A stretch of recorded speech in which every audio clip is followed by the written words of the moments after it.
ഒരിടവേളയ്ക്ക് ശേഷം പാകിസ്ഥാൻ പ്രവിശ്യയായ ബലൂചിസ്ഥാനിൽ ആക്രമണ പരമ്പര. ആക്രമണത്തിൽ 100ഓളം പേർ മരിച്ചുവെന്നാണ് അനൌദ്യോഗിക റിപ്പോർട്ട്. ആക്രമണത്തിന്റെ ഉത്തരവാദിത്വം ബലൂച്ച് ലിബറേഷൻ ആർമി ഏറ്റെടുത്തു. വേഷം മാറിയെത്തിയ സൈനികരെ തിരിച്ചറിഞ്ഞ ശേഷമാണ് വെടിവെച്ചു കൊന്നതെന്ന് BLA വക്താവ് അറിയിച്ചു. ആക്രമണം ചൈനയ്ക്കുള്ള മുന്നറിയിപ്പാണെന്നും BLA അവകാശപ്പെട്ടു. മേഖലയിലെ പ്രകൃതി വിഭവങ്ങൾ അമിതമായി കൊള്ളയടിക്കുന്ന ചൈനയെ പുറത്താക്കണമെന്നാവശ്യപ്പെടുന്ന BLAയുടെ പ്രധാന ലക്ഷ്യം ബലൂചിസ്ഥാന്റെ സ്വാതന്ത്ര്യമാണ്.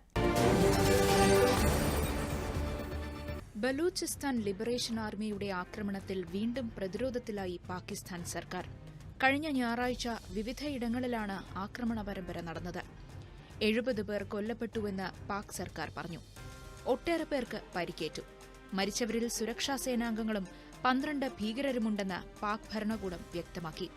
മുസാഖൈൽ ജില്ലയിലാണ് ആക്രമണം നടന്നത്. പഞ്ചാബുമായി ബന്ധിപ്പിക്കുന്ന ഹൈവേയിൽ ബസ്സുകളും ട്രക്കുകളും തടഞ്ഞ് യാത്രക്കാരെ പുറത്തിറക്കി തിരിച്ചറിയൽ രേഖ പരിശോധിച്ചു. സുരക്ഷാ ഉദ്യോഗസ്ഥരെയും സർക്കാർ ജീവനക്കാരെയും തിരിച്ചറിഞ്ഞ ശേഷം അവരെ വെടിവെച്ചു കൊല്ലുകയായിരുന്നു. നിരവധി വാഹനങ്ങൾ അഗ്നിക്കിരയാക്കി. ബലൂചിസ്ഥാന്റെ തലസ്ഥാനമായ ക്വറ്റയെയും പാകിസ്ഥാന്റെ മറ്റു ഭാഗങ്ങളെയും ബന്ധിപ്പിക്കുന്ന റെയിൽവേ പാതയിലും ബലൂചിസ്ഥാനെയും അയൽരാജ്യമായ ഇറാനെയും ബന്ധിപ്പിക്കുന്ന റെയിൽപാതയിലുമാണ് സ്ഫോടനങ്ങളുണ്ടായത്. ആക്രമണത്തിന്റെ ഉത്തരവാദിത്തം ബലൂച്ച് വിമോചന സംഘടനയായ ബലൂചിസ്ഥാൻ ലിബറേഷൻ ആർമി അഥവാ BLA ഏറ്റെടുത്തു. സാധാരണക്കാരുടെ വേഷം ധരിച്ച സൈനികരാണ് വാഹനങ്ങളിലുണ്ടായിരുന്നതെന്ന് പരിശോധനയിൽ വ്യക്തമായ ശേഷമാണ് വെടിവെച്ചതെന്ന് BLA പറഞ്ഞു. ഹൈവേകളിൽ നിന്ന് വിട്ടുനിൽക്കണമെന്ന് പ്രവിശ്യയിലെ ജനങ്ങൾക്ക് BLA നേരത്തെ മുന്നറിയിപ്പ് നൽകിയിരുന്നു. ഓപ്പറേഷൻ ഹെറോഫ് എന്ന ദൌത്യത്തിൽ 130 പേരെ വധിച്ചുവെന്നാണ് BLAയുടെ അവകാശവാദം. അർദ്ധസൈനിക വിഭാഗത്തിന്റെ സുപ്രധാന സേനാതാവളം തകർത്തതായും BLA വ്യക്തമാക്കി. എന്നാൽ മരിച്ചവർ സാധാരണക്കാരാണെന്ന് പാക് ആഭ്യന്തര മന്ത്രാലയം പ്രതികരിച്ചു. ആക്രമണം നടത്തിയവരെ നിയമത്തിനു മുന്നിൽ കൊണ്ടുവരുമെന്നും പാക് പ്രധാനമന്ത്രി ഷഹ്ബാസ് ഷെരീഫ് അറിയിച്ചു. കൊല്ലപ്പെട്ടവരിലേറെയും തെക്കൻ പഞ്ചാബിൽ നിന്നുള്ളവരായിരുന്നു. വംശീയ വിദ്വേഷമാണ് കൊലയ്ക്ക് പിന്നിലെന്നാണ് പോലീസ് പറയുന്നത്. BLA നടത്തിവരുന്ന സർക്കാർ വിരുദ്ധ പോരാട്ടത്തിൽ ഏറ്റവും ഒടുവിലത്തെ ആക്രമണമാണെന്ന് വിലയിരുത്തുന്നുമുണ്ട്. പാക് സർക്കാരിന്റെ ഒത്താശയോടെ മേഖലയെ നിയന്ത്രണത്തിലാക്കാൻ ശ്രമിക്കുന്ന ചൈനയ്ക്കുള്ള മറുപടിയാണ് ആക്രമണമെന്ന് BLA വക്താവ് വിദേശമാധ്യമങ്ങളോട് പറഞ്ഞു. പാകിസ്ഥാനിൽ നിന്ന് വേർപെട്ട് സ്വതന്ത്ര രാജ്യമാണ് ബലൂചിസ്ഥാൻ ലിബറേഷൻ ആർമിയുടെ ലക്ഷ്യം. പാകിസ്ഥാനുള്ളിൽ നിന്നും പുറത്തുനിന്നും BLAയ്ക്ക് പലതരത്തിലുള്ള സഹായം ലഭിക്കുന്നുണ്ട്. മികച്ച സൈനിക പരിശീലനമാണ് BLA സായുധ പോരാളികൾക്ക് കിട്ടുന്നത്. വിദേശ നിർമ്മിത യുദ്ധോപകരണങ്ങൾ ഉപയോഗിക്കുന്ന BLA ഒളിയുദ്ധം നടത്തിയാണ് പലപ്പോഴും എതിരാളികളെ ഞെട്ടിക്കുന്നത്. പാകിസ്ഥാന്റെ തെക്കു പടിഞ്ഞാറ് ഭാഗത്തെ പ്രവിശ്യയായ ബലൂചിസ്ഥാൻ ഇറാൻ, അഫ്ഗാനിസ്ഥാൻ എന്നീ രാജ്യങ്ങളുമായി അതിർത്തി പങ്കിടുന്നു. പാകിസ്ഥാനിലെ 4 പ്രവിശ്യകളിൽ ഏറ്റവും വിസ്തൃതമായ പ്രദേശമാണിത്.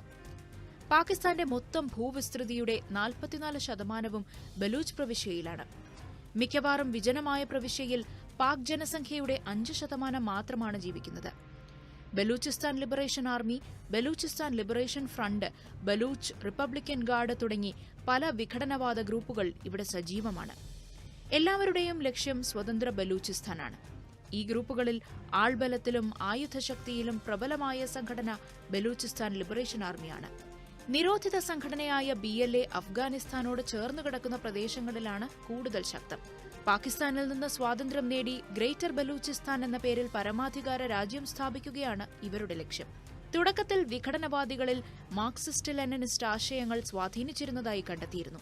ഇതുകാരണം BLAയ്ക്ക് പിന്നിൽ മുൻ സോവിയറ്റ് യൂണിയൻ ചാരസംഘടനയായ KGB ആരോപണമുണ്ടായിരുന്നു.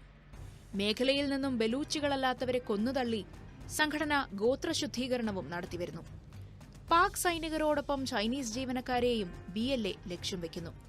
ബലൂച്ച് പ്രവിശ്യയിലെ തന്ത്രപ്രധാനമായ ഗ്വാദർ തുറമുഖം നിയന്ത്രണത്തിലാക്കുകയും ധാതു ഊർജ്ജ സമ്പത്ത് അമിതമായി കൊള്ളയടിക്കുകയും ചെയ്യുന്ന ചൈനീസ് സ്ഥാപനങ്ങൾക്കെതിരെ നിരന്തര പോരാട്ടമാണ് BLA നടത്തിപ്പോരുന്നത്. ചൈന പാകിസ്ഥാൻ സാമ്പത്തിക ഇടനാഴിയിലെ പാകിസ്ഥാനിലെ ചൈനീസ് സംവിധാനങ്ങളെ ആക്രമിച്ചാണ് BLA കൂടുതൽ ലോകശ്രദ്ധ നേടിയിരുന്നത്. മേഖലയിൽ നിന്ന് ചൈനയെ പുറത്താക്കുകയാണ് BLAയുടെ ലക്ഷ്യം. പാകിസ്ഥാനിൽ ചൈനീസ് പൌരന്മാർ കൊല്ലപ്പെടുകയും ആക്രമിക്കപ്പെടുകയും ചെയ്യുന്നതിന് പിന്നിൽ BLA തീവ്രവാദികളാണെന്നാണ് പാക് ഭരണകൂടത്തിന്റെ ആരോപണം.